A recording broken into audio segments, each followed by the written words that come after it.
जैसे ही घर में दाखिल हुआ तो मेरे हाथ में 2 थैला देखकर मेरी पत्नी के माथे पर बल पड़ गए थे। वह कहने लगी, आज फिर आप ओपा वालों के लिए सामान ले आए हैं। मैंने हाँ में सिर हिला दिया और बोला, हाँ ऐसा ही है, जब मैं अपने बच्चों के लिए कुछ खरीदता हूँ तो मेरी आंखों के सामने पिंकी आ जाती है। ये सोचकर मेरा दिल डूब जाता है कि मेरे बच्चे तो खुश होकर फ्रूट खाएं, मगर पिंकी तक उनकी खुशबू ही जाए। वह अनाथ बच्ची है, अगर 1-2 दाने उसके मुंह में चले जाएंगे तो किसी का क्या बिगड़ जाएगा। ये सुन सुनंदा का चेहरा उतर गया था। वह कहने लगी कि इतनी महंगाई भी तो है, आजकल लोग अपना गुजारा बड़ी मुश्किल से करते हैं और एक आप है कि अपने पैसे दूसरों पर लुटा रहे हैं। मैं बोला, इंसान को अपने साथ अगर कुछ ले जाना होता है तो वह अच्छाई ही तो है जो उसके साथ जाती है। सुनंदा बोली, सिर्फ सबको साथ लेकर जाने के लिए नहीं होता ना, कुछ अपने बच्चों के लिए भी छोड़कर जाना होता है इंसान को। अगर आप यूं ही अपनी मेहनत की कमाई दूसरों पर लुटाते रहेंगे तो हमारे बच्चों को लोगों के सामने हाथ फैलाने पड़ेंगे। मैं बोला, क्या तुम्हें पुण्य के फल पर यकीन नहीं है? सुनंदा ने मेरे हाथ से थैला छीन लिया और कहने लगी, आप अपने लेक्चर बंद करें।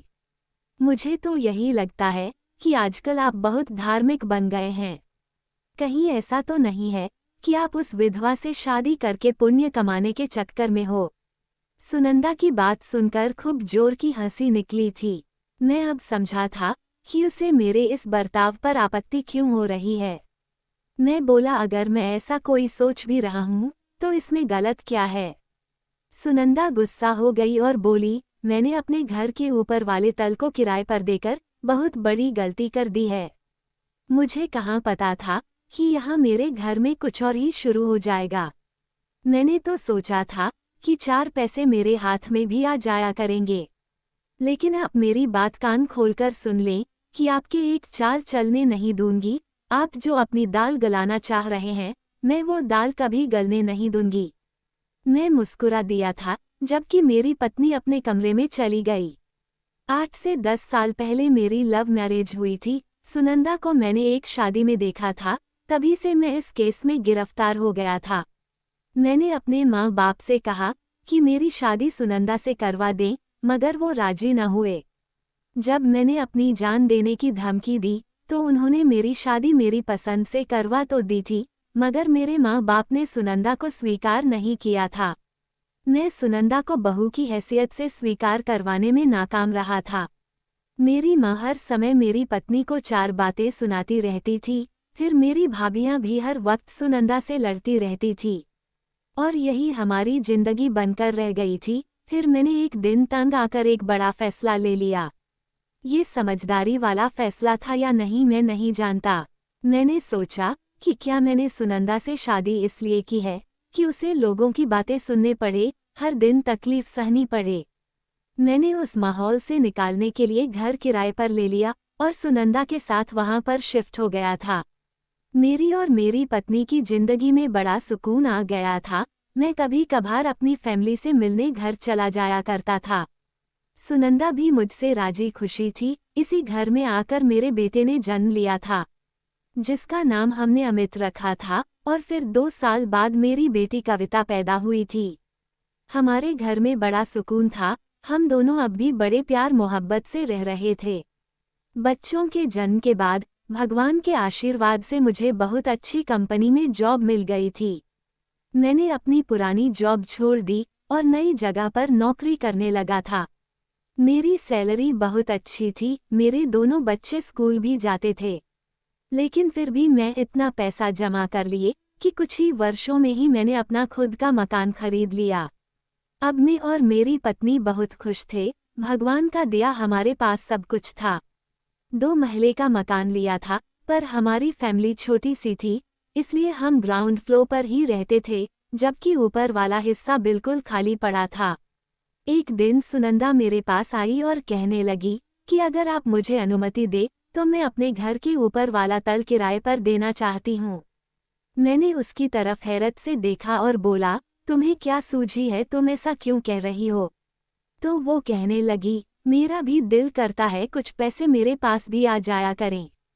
उसकी बात सुनकर मैं हैरान रह गया था और बोला हर महीने जो मुझे सैलरी मिलती है तो सबसे पहले लाकर तुम्हारे हाथ पर ही रखता हूँ, और अपने खर्चे के लिए भी मैं तुमसे ही पैसे मांगता हूँ, फिर तुम ऐसा क्यों कह रही हो? सुनंदा कहने लगी, मेरी बात समझने की कोशिश करें। आखिर में हमारा ऊपरवाला तल ऐसे भी खाली पड़ा है, अगर हम उसे किराए पर दे दें तो हमें पैसे भी मिल जाया करेंगे और किसी ज़रूरत की ज़रूरत भी पूरी हो जाएगी। हम खुद कितने साल किराए के घर पर रहे हैं, अगर हमें किराए का घर न मिलता तो हमारी जिंदगी कितनी मुश्किल होती। जैसे किसी ने हमारे साथ भला किया था वैसे ही हम किसी के साथ भला कर देंगे। मैं बोला, मैं एक नौकरी पेशा मर्द हूँ, मैं सारा दिन घर से बाहर रहता हूँ। मैं किसी भी फैमिली को अपने घर को किराए पर नहीं दे सकता। न जाने इस घर के लोग कैसे होंगे, फैमिली के मर्द कैसे होंगे। सुनंदा कहने लगी, आप इस बात की बिल्कुल भी चिंता न करें, हम अपने मकान को किसी ऐसी फैमिली को नहीं देंगे। दरअसल मुझे कुछ दिन पहले पड़ोसन ने कहा था कि एक विधवा औरत है, उसके साथ उसकी दिमागी रूप से बीमार बच्ची भी है। उनको घर किराए पर चाहिए, लेकिन औरत किसी ऐसे वैसे लोग के साथ घर शेयर नहीं करना चाहती हैं। उसे शरीफ लोग नहीं मिल रहे हैं, तो मैंने सोचा कि अगर हम उन्हें अपने ऊपर वाला तल किराए पर दे देंगे तो उनका भी भला हो जाएगा और मेरे पास भी थोड़े पैसे बन जाया करेंगे। मैं बोला, देख लो, जैसे तुम्हें ठीक लगता है वैसा कर लो। लेकिन मुझे घर किराए पर देने वाली बात कुछ ठीक नहीं लगी थी, तो सुनंदा कहने लगी कि आप रहने दें, मैं जानती हूँ कि मुझे क्या करना है। मैंने सब कुछ उसी पर छोड़ दिया था और अगले 2 दिनों में वो फैमिली मेरे ऊपर वाले तल में आकर शिफ्ट हो गई थी। उस फैमिली में थे ही कितने लोग, एक औरत और उसकी एक बेटी थी जो दिमागी रूप से बीमार थी। वो औरत विधवा थी जिसका नाम रेशमा था। वो बहुत सीधी और अच्छी औरत थी, वो अपने काम से काम रखती थी। वो अपना और अपनी बच्ची का पेट लोगों के कपड़े सिलाई करके पालती थी। लेकिन कभी भी उन्होंने किसी के सामने हाथ नहीं फैलाए थे। मुझे उनकी यह बात बहुत अच्छी लगती थी, इसलिए मैं उनकी दिल से इज्जत करता था, लेकिन मैंने कभी भी उनके बारे में इस तरह से नहीं सोचा था कि मैं उनसे शादी करूंगा। पर जो पत्नियां होती हैं बस होती ही हैं शक की स्वभाव की, उन्हें अपने पति को खो देने का बड़ा डर रहता है। बस इसलिए मेरी पत्नी ने भी यह वहम पाल लिया था कि मैं रेशमा जी से शादी कर लूंगा। रेशमा जी की बेटी का नाम पिंकी था, उसका कद काठी काफी निकला हुआ था और देखने में भी एक मैच्योर लड़की ही लगती थी, लेकिन दिमागी रूप से ठीक नहीं थी। वो खेलने के लिए लोगों को ढूंढती थी। मैंने महसूस किया था कि रेशमा जी पिंकी को नीचे आने की अनुमति नहीं देती थी, लेकिन वह फिर भी लड़ झगड़ कर नीचे आ ही जाया करती थी। वो मेरे बच्चों के साथ खेलना चाहती थी, लेकिन मेरे बच्चे क्योंकि तन्हाई में पले बड़े थे तो वह किसी के साथ खेलना पसंद नहीं करते थे। तो उसके साथ न ही अमित खेलता था और न ही कविता।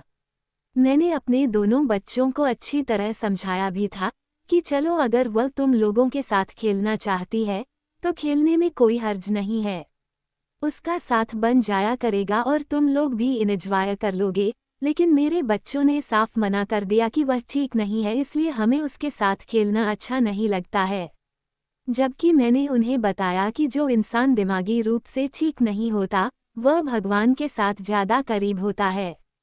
अगर आप चाहते हो कि भगवान से आपकी दोस्ती हो जाए तो फिर पिंकी के साथ खेल लिया करो, मगर यह बात भी मेरे बच्चों ने न मानी थी। एक दिन मैं काम से वापस आया तो देखा कि पिंकी कविता के पास बैठी उसकी गुड़िया को हसरत भरी निगाहों से देख रही थी। वह चाहती थी कि कविता अपनी गुड़िया के साथ खेलने दे, लेकिन कविता बिल्कुल भी गुड़िया देना नहीं चाहती थी। यहाँ तक कि पिंकी ने रोना शुरू कर दिया, लेकिन फिर भी कविता ने उसको अपनी गुड़िया नहीं दिया। पिंकी उठकर अपने घर में चली गई। मैं कविता के पास जाकर बैठ गया और पूछा, बेटा आपने पिंकी को गुड़िया क्यों नहीं दी? तो वो कहने लगी, पापा मैंने एक दिन पहले भी गुड़िया दी थी तो उसने खराब कर दिया, उसके बाल खींचकर नोच दिया।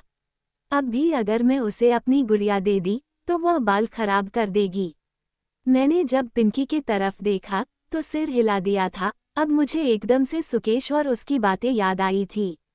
मैं और सुकेश एक ही ऑफिस में काम करते थे। वो मेरा बहुत अच्छा दोस्त था। उसके खुद के 3 बच्चे थे, लेकिन फिर भी वो लोगों की मदद किया करता था। उसकी आमदनी ठीक-ठाक ही थी, फिर भी कभी-कभी तो ऐसा भी हुआ था कि सुकेश के बच्चों का स्कूल फीस भी लेट हो जाता था। मुझे समझ नहीं आता क्यों लेट जमा करता, पर वो ये बात हमेशा कहता, यार ये दुनिया कुछ वक्त की है, एक दिन खत्म हो जाएगी। हमें अपने लिए ज़्यादा से ज़्यादा पुण्य कमाना चाहिए, तो मैं सिर हिला दिया करता था। लेट जमा करवाने पर बच्चों को सजा भी दी जाती थी। मैं जब उससे पूछता कि बच्चों की फीस क्यों लेट हो गई, तो मुस्कुरा कर कह देता कि किसी ज़रूरतमंद की ज़रूरत पूरी कर दी है, फीस तो फिर भी जमा हो जाएगी, पर किसी की औलाद अगर बिना इलाज के। वो दूसरों के बच्चों की मदद किया करता था, वो हर ज़रूरतमंद को सहायता करता रहता था। मेरी और सुकेश की बड़ी गहरी दोस्ती थी, हम ऑफिस में घंटों बातें किया करते थे। एक दिन मैं जब ऑफिस में गया, तो सुकेश को मैं ऑफिस में नहीं पाया। मैं हैरान हो गया, आखिर सुकेश क्यों नहीं आया। मैंने स्टाफ से पूछा, तो मुझे किसी ने बताया कि आपको पता नहीं चला, सुकेश का तो कल रात ही डेथ हो गया। ये सुनकर तो जैसे मेरे होश उड़ गए थे, वह मेरा सबसे अच्छा दोस्त होने के साथ मेरा भाई भी था। मेरे खुद के भाइयों ने तो अपनी पसंद की शादी करने की वजह से मुझसे सारे रिश्ते तोड़ लिए थे। लेकिन सुकेश मेरा बड़ा ख्याल रखता था, हर मुश्किल हर मुसीबत में मेरे साथ खड़ा होता था। उसकी मौत को सुनकर मुझे ऐसा लगा था कि मैं दुनिया में अकेला रह गया हूँ। मैंने जल्दी से ऑफिस से छुट्टी ली और सुकेश की अर्थी में शामिल हुआ। उस दिन मैं बहुत रोया था, मानो मैं बेसहारा हो गया था। मुझे ऐसा लगा था जैसे मेरा भाई मुझे छोड़कर हमेशा के लिए चला गया हो। मुझे पता था कि सुकेश अपने बच्चों को बड़ी मुश्किल से गुजारा कर रहा था। वो अपने घर का अकेला कमाने वाला था, जो अपनी पत्नी बच्चों का पेट पालने वाला था। मैं बड़ा परेशान था कि उसका देहांत हो गया है, तो उसके बच्चों का गुजारा कैसे होगा। इसलिए मैंने सोच लिया था कि मैं अपनी हर महीने की आधी सैलरी भाभी के हाथ पर रख दिया करूँगा।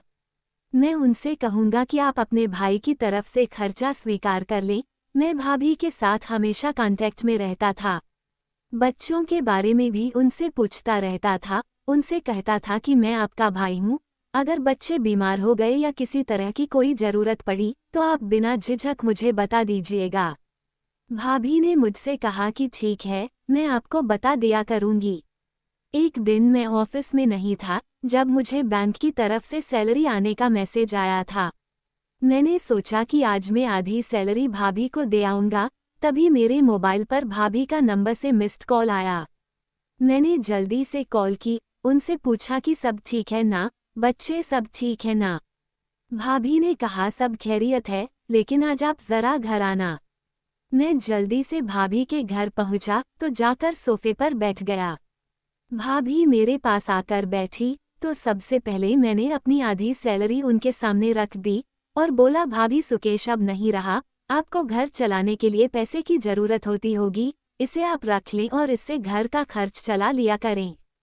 भाभी ने कहा ठीक है, मैं पैसे रख लूँगी, लेकिन पहले मेरी बात तो सुन लीजिए। वो कुछ फाइल्स कमरे में से लाए और कहा, ये फाइल देखो, ये कल एक आदमी मुझे पकड़ा गया। उसने कहा है कि आज से 15 साल पहले, जब मेरी और सुकेश की शादी नहीं हुई थी, तो उसने सुकेश से उधार लिया था और अब लौटाना चाहता है। जब मैंने देखा तो पूरे 20 लाख थे। मैं हैरान हुआ और बोला, भाभी पेपर्स तो ठीक लग रहे हैं, आप इस आदमी को फ़ोन करके बुला लीजिए। भाभी ने मेरे सामने सुकेश के कर्जदार को फ़ोन किया, मेरी मौजूदगी में ही आ गया था। फिर उसने 20 लाख भाभी के सामने रख दिया और बोला, यह उधार मैंने अपने बिजनेस के लिया था और उससे वादा किया था कि जब मेरे हालात अच्छे हो जाएंगे तो मैं पैसे वापस कर दूंगा। भगवान के आशीर्वाद से मेरे पास इतना है कि मैं उसको उतार दूं, तो भाभी आप पैसे ले लें। मैं ये सब देखकर बड़ा खुश हुआ था। मैंने भाभी से कहा कि अब आप पैसे किसी अच्छे काम में लगा दे, ये पैसे फजूल में बर्बाद मत कीजिएगा। भाभी कहने लगी, तुम ही बताओ कि आखिर मैं पैसों का क्या करूं। मैंने उन्हें शहर के बीचों बीच 3 दुकानें खरीदी और उन्हें किराए पर दे दिया। अब हर महीने उनके पास इतने पैसे आ जाया करते थे कि जितने सुकेश भी नहीं कमा पाता था। ये भगवान का आशीर्वाद था। भगवान ने सुकेश के बच्चों का ख्याल रखा, जो लोगों के बच्चों के लिए अपने बच्चों का पेट काट देता था, लोगों की जरूरतें पूरी करने के लिए अपने बच्चों की इच्छाओं को दबा देता था। उस दिन से नेकी पर मेरा बड़ा यकीन हो गया था। मैं सुकेश को कभी नहीं भूल सकता था। मैं भी लोगों की मदद करने लगा, और आज जब मैंने पिंकी को शायद गुड़िया के लिए तरसते हुए देखा, तो मैंने अगले ही दिन जाकर उसे गुड़िया ला दी थी। वो बहुत खुश हुई थी। उसकी आंखों में आंसू आ गए और कहने लगी, आप सबसे अच्छे हैं। मैं मुस्कुरा दिया था और मैं पिंकी का ख्याल रखता था। उसकी जरूरत की चीजें रेशमा जी के लाख मना करने के बाद भी ला दिया करता था। यही सब देख मेरी पत्नी मुझ पर शक करने लगी थी, और अब वो अक्सर ही मुझसे लड़ाई झगड़े भी करती रहती थी और कहती, आप शायद रेशमा से शादी करना चाहते हैं, इसलिए आप उन सब का ख्याल रखते हैं ताकि रेशमा आपसे अट्रैक्ट हो जाए। मैं सुनंदा को हर समय यही समझाता रहता था कि ऐसा कुछ भी नहीं है। मैं रेशमा जी के साथ शादी नहीं करना चाहता। पिंकी मेरा खुद का प्यार देखकर मेरे साथ घुल मिल गई थी। वो मुझसे अपनी चीजों के लिए फरमाइश भी कह दिया करती थी, खुशी खुशी पूरी भी कर दिया करता था। मैं ऑफिस में काम कर रहा था तो मुझे सुनंदा की कॉल आई। बड़ी परेशान लग रही थी। कहने लगे कि मेरी माँ की तबीयत अचानक बिगड़ गई है, मैं उनके घर जा रही हूँ। खाना बना कर रखा हुआ है, आप गर्म करके खा लेना। मैं बच्चों को भी साथ लेकर जा रही हूँ। शाम तक अगर माँ की तबीयत ठीक रही तो मैं घर वापस आ जाऊंगी। मैंने कहा कि ठीक है, तुम निश्चिंत होकर चली जाओ, पहुंचकर मुझे भी फोन कर देना सासू माँ की तबीयत कैसी है। मैं शाम को वापस आया और फिर खाना निकालकर गरम करने लगा, तभी पिंकी मेरे पास आ गई। वो बड़ी घबराई हुई थी, उसके चेहरे पर चिंता झलक रही थी। मैंने उससे पूछा क्या बात है, तो वो रोने लगी और बोली, मेरी मम्मी की तबीयत बिगड़ गई है, मेरे साथ चलें और उन्हें डॉक्टर के पास लेकर चलें। ये बात सुनकर मैं परेशान हो गया। सोचा कि दुनिया में इस बच्ची का माँ के अलावा है कौन। मैं जल्दी से खाना छोड़कर उसके साथ में ऊपर वाले तल पर चला गया। वो मुझे अपने साथ ही कमरे में ले गई। वहां देखकर मैं दंग रह गया, ऊपर वाला कमरा तो खाली था। पिंकी, तुम्हारी मम्मी कहाँ है? तो पिंकी के चेहरे पर मुस्कुराहट देख हैरान हो गया। वो कहने लगी, मेरी मम्मी तो नहीं है, मैंने आपको यहाँ पर किसी और मकसद के लिए बुलाया है। अब मैं उसके चेहरे का भाव देखकर मैं घबरा गया था। किस मकसद के लिए मुझे भी तो पता चले। तो प्रिया कहने लगी, मैं आपसे प्यार करती हूँ और शादी करना चाहती हूँ। मैं गुस्से से बोला, तुम्हारा दिमाग ठीक है? मेरे बच्चे की उम्र की हो, तुम मुझसे प्यार करती हो कहना चाहती हो? जो आज के बाद तुमने ऐसी कोई बात भी अपनी जबान से निकाली तो मैं रेशमा जी से पिटाई लगवा दूंगा। पिंकी कहने लगी, अगर हम उससे शादी नहीं करेंगे तो मैं चिल्लाकर लोगों को इकट्ठा कर लूंगी और सबसे यही बताऊंगी कि आपने मेरी इज्जत लूटी है। मैं इन सब से बिल्कुल भी अनजान था कि मेरे साथ ऐसा भी हो सकता है। मैं अब बिल्कुल घबरा गया था। मैं बोला कि तुम कैसी बातें कर रही हो? तुमको कोई चीज़ चाहिए, कोई गुड़िया चाहिए तो मुझे बताओ, मैं तुम्हारे लिए ले आऊँगा। वह कहने लगी, नहीं मुझे कुछ नहीं चाहिए, मुझे सिर्फ आप चाहिए। अगर आपने मेरे साथ शादी नहीं की तो मैं सबके सामने आपको बदनाम कर दूंगी।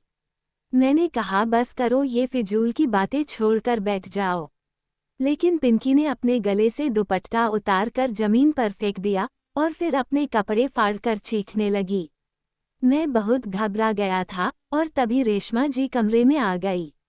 मुझे और पिंकी को देखकर हैरान रह गई थी। वह अपनी माँ के गले लग गई और कहने लगी, मम्मी मुझे बचा लीजिए, ये हमारे साथ जबरदस्ती कर रहे थे, हमारे शरीर को पकड़ रहे थे। ये सब सुनकर रेशमा जी रोने लगी और बोली, क्या आपको ऐसी हरकत करते शर्म नहीं आई?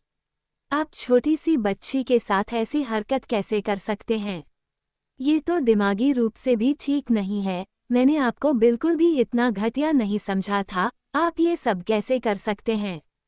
रेशमा जी, मैं तो ये सोच भी नहीं सकता, ये पिंकी का काम है, वही ये सब कर रही है। रेशमा जी कहने लगी, मेरी मासूम बच्ची पर इल्जाम लगा रहे हो? इतनी देर में मेरे दोनों बच्चे और मेरी पत्नी भी आ गई। मेरी पत्नी ने जब पिंकी का फटा कपड़ा देखा तो कहने लगी ये सब क्या है। पिंकी फूट फूट कर रोने लगी और बोली सब अंकल ने किया है। मेरी पत्नी ने पिंकी का हाल देखकर तो आग बबूला हो गई और बढ़कर मेरे मुंह पर थप्पड़ मार दिया। मेरे दोनों बच्चे भी परेशान हो गए थे, वह भी रोने लगे थे। कोई भी मुझ पर यकीन नहीं कर रहा था, सबकी नज़रों में मैं गुनहगार बन गया था। तब रेशमा जी मुझसे कहने लगी, तुम्हारे पास कल तक का वक्त है, तुम मेरी बेटी के साथ शादी कर लो, नहीं तो मैं पुलिस बुला लूंगी और सबके सामने तुम्हारी काली करतूत बताऊंगी। मैं अपने सिर को नीचे किए ऊपर वाले तल से नीचे आ गया। मेरी पत्नी और बच्चे भी रो रहे थे। मैंने कभी सपने भी नहीं सोचा था कि मेरे साथ ऐसा भी हो जाएगा। बच्चे कहने लगे पापा आपको मम्मी ने क्यों मारा। मैंने कहा कि कोई बात नहीं, तुम लोग जाकर सो जाओ। बच्चे सो गए। सुनंदा मेरे पास आकर बैठ गई थी। वो कहने लगी मुझे तलाक चाहिए। मैंने उसके चेहरे की तरफ देखा और फिर बोला क्या तुमने हमारी 10 साल के प्यार को एक झटके में भुला दिया। तुम जानती हो कि मैं तुमसे कितनी मोहब्बत करता हूँ। मैं तुम्हारे प्यार में अपनी फैमिली को छोड़ दिया और मैं तुम्हारे साथ एक नया घर बसा लिया। मैं तो अपना घर किराए पर देने के लिए भी तैयार नहीं था, पर तुम्हारे जिद। मैं पिंकी का ख्याल रखता था, वो सिर्फ हमदर्दी में करता था। मैं उसके साथ कभी भी कुछ अलग करने का सोच भी नहीं सकता था। मुझे नहीं पता है कि से मेरे साथ ऐसा क्यों किया। तुम मेरे साथ रहो, मुझे इस हालत में अकेला मत छोड़ो। सुनंदा कहने लगे कि मैंने सब कुछ देखा है, आप किस तरह उस बच्ची के लिए चीजें लाते थे, उसका ख्याल रखते थे। मैं सोच भी नहीं सकती थी कि आपका मकसद ये होगा। मैंने सुनंदा का हाथ पकड़ लिया और बोला वो झूठ बोल रही है। इतना कहकर मैं चुप हो गया था। उस समय सुनंदा कुछ नहीं बोली और पूरी रात हमने सोफे पर बैठकर काट दी थी। सुबह हुई तो सुनंदा रेशमा जी के पास गई और साथ में अपने सोने के गहने भी साथ ले गई। मुझे हैरत हुई कि यह सब क्या हो रहा है, इसलिए मैं भी सुनंदा के पीछे पीछे गया। सुनंदा अपने गहने रेशमा जी के सामने रखकर बोली कि मुझे माफ कर दो, मैं ही इस सब की जिम्मेदार हूँ। ना मैं ये घर किराए पर देती, ना ये सब होता जो हो गया है। अब उनको माफ कर दें और जुर्माने के तौर पर यह गहने रख लें। पड़ोसन शीला ने बताया कि मैं आपकी बेटी को अपने गहने दे दूं, ताकि जिंदगी में किसी के आगे आपको हाथ पसारने की नौबत न आए, तब शायद मेरे पति को माफ कर देगी। रेशमा ने वह गहने उठा लिए, पर अचानक तभी उस कमरे में कोई आया। मैंने पीछे मुड़कर देखा तो लेडी कांस्टेबल थी और शायद कुछ और पुलिस वाले भी थे। लेडी कांस्टेबल बोली, रेशमा तुम्हारा खेल खत्म हुआ। मैं हैरान रह गया। लेडी कांस्टेबल ने बताया कि ये औरत अपनी बेटी के साथ लोगों के घरों में किराएदार के तौर पर जाती है और बेटी को दिमागी बीमार बताकर रहती है और वो खुद को विधवा बताती है। ये दोनों पहले अपने आप को असहाय दिखाकर शरीफ लोगों के घर पर किराएदार बनकर जाती है। पागल बेटी घर के शरीफ मर्द पर इल्जाम लगा देती है। घर की औरतें अपने पति को बचाने के लिए गहने को दान कर देती हैं। ऐसे बैठे बैठाए दोनों माँ बेटी लखपति बन गई थी। मैं हैरान था, इतना बड़ा फ्रॉड, इतना बड़ा ड्रामा। पुलिस उन दोनों को गिरफ्तार करके ले गई। तब मैंने अपनी पत्नी के तरफ देखा और बोला, अब तुम्हें यकीन हुआ या नहीं मुझ पर। वह कहने लगी, मुझे तो रात को ही यकीन आ गया था, जब आपने मेरा हाथ पकड़कर कहा था कि आपने कुछ नहीं किया। तब मैंने सोचा कि कुछ न कुछ तो गड़बड़ जरूर है। मैंने पड़ोसन शीला से सारा वाकया शेयर किया तो वह कहने लगी कि ये दोनों पिछले घर से भी इसलिए छोड़कर आई थी कि वहाँ भी पिंकी के साथ ही मामला हुआ था। जब शीला ने आपके बारे में सुना तो उसे विश्वास ही नहीं हुआ। वो कहने लगी, तुम्हारे पति तो ऐसा कभी सोच भी नहीं सकते। मुझे दाल में कुछ काला लग रहा है। तुम अपने गहने उनके सामने रखना, फिर उनका मकसद पता चल जाएगा। मैंने सुबह ही रेशमा और पिंकी की फोटो अपनी दोस्त लेडी कांस्टेबल को भेज दी। वह कहने लगी, ये तो मशहूर मुजरिम है, ये लोगों को लूटने में बहुत माहिर औरत है। मैंने उसे कहा कि वो औरत मेरे घर में मौजूद है। लेडी कांस्टेबल ने कहा कि तुम उसको रोककर रखना, हम उनको गिरफ्तार करने के लिए पहुंच रहे हैं। इस तरह इन औरतों का चेहरा सबके सामने आ गया है। मैं मुस्कुरा दिया था और बोला सुनंदा, तुम तो बहुत समझदार हो। मेरी पत्नी की समझदारी ने घर टूटने से बचा लिया था, मुझे जमाने वालों के सामने शर्मिंदा होने से बचा लिया था। मैं बहुत खुश हूँ क्योंकि मुझे मालूम है कि यह सब भगवान मेरे लिए किया है। उसने मेरे पुण्य के बदले मेरा बहुत उपकार किया था। लेकिन एक बात और है, अगर मेरी बीवी मुझ पर विश्वास करने के बजाय उस आंखों देखी घटना को ही पूर्ण सत्य मान लेती तो आज बसा बसाया संसार उजड़ जाता। इसलिए कभी कभी आंखों का देखा भी झूठ हो सकता है। कहानी कैसी लगी कमेंट करके बताएं और इसे अपने दोस्तों को भी शेयर करें ताकि ऐसी घटनाओं से सचेत रहें। चैनल को सब्सक्राइब करें और बेल आइकन जरूर दबाएं ताकि जब हम नए वीडियो को अपलोड करें तो वीडियो का नोटिफिकेशन सबसे पहले आपको मिले। Thanks for watching.